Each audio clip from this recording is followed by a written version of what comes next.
Friends, मेरो नाम चाहिँ सक्षम रिजाल र आजको एमसीक्यू को सेटको सोल्युसन लिएर आइसकेको छु हैन।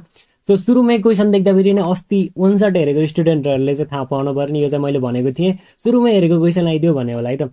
सो 1 को चाहिँ हाम्रो चाहिँ बी हो है त अप्सन, मैले अस्तिको वन शटमा पनि भनेको थिएँ। र 2 को अप्सन चाहिँ ए हो है। अनि चाहिँ 3 को अप्सन चाहिँ के भन्दा चाहिँ सेकको सोधेछ 1/cos b/2 गर्नु पर्यो, सिम्पल हाल्फ एङ्गलवाला फर्मुला, सिम्पल सी। 3 को चाहिँ डी हुने भयो है त। अब 4 को चाहिँ सी हो हैन, 4 को चाहिँ अभियसली सी नै हो। अब 5 को चाहिँ क्रस प्रोडक्ट के साह्रो सजिलो सोधेको क्वेसन ल।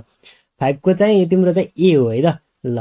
अब 6 को चाहिँ तिम्रो चाहिँ कति हो भन्दाखेरि चाहिँ सिम्पल फर्मुला लाउने हो, पी बी/ए को फर्मुला भनेको ए इन्टरसेक्सन बी/पी अफ ए हो। सो आन्सर भनेको 6 को पनि ए नै हो है त। र 7 को हेरौँ, 7 को भनेको चाहिँ सिम्पल सी हुन्छ हैन, सी हुन्छ।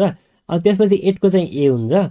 अनि चाहिँ त्यसपछि 9 को चाहिँ तिमीलाई चाहिँ कुन डिफरेन्सियल इक्वेसन भन्दा चाहिँ कुनै पनि होल स्क्वायर भएको वाला, सबै होल स्क्वायर भएको वाला हुन्छ।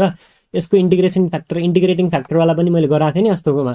सो आउँछ भनेको थिएँ नि, एमसीक्यूमा भए पनि आइदियो है त ल। यो भनेको e को पावर tan x भयो। 11 को चाहिँ ए नै हो, यो भनेको यसको पनि ए नै आउँछ है त।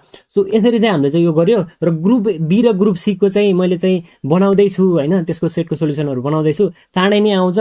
सो अहिलेको लागि यति नै है त।